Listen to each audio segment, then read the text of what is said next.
شاهدوا براءة هذين الطفلين بارك الله بكم.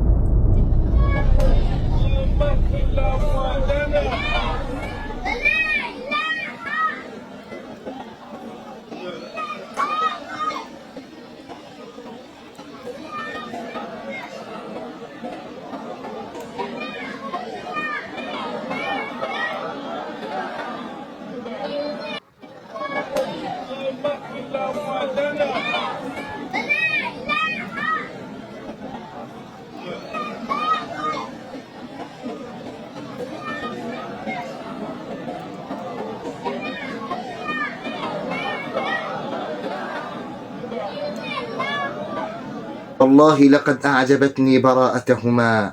هكذا ينبغي أيها الإخوة الكرام المسلمون أن يتعاملوا فيما بينهم بكل حب وإخلاص. مثل المؤمنين في توادهم وتراحمهم وتعاطفهم مثل الجسد الواحد إذا اشتكى منه عضو تداعى له كل الجسد بالسهر والحمى. كان معكم أخوكم بالله صالح الشيخ يوسف. السلام عليكم ورحمة الله.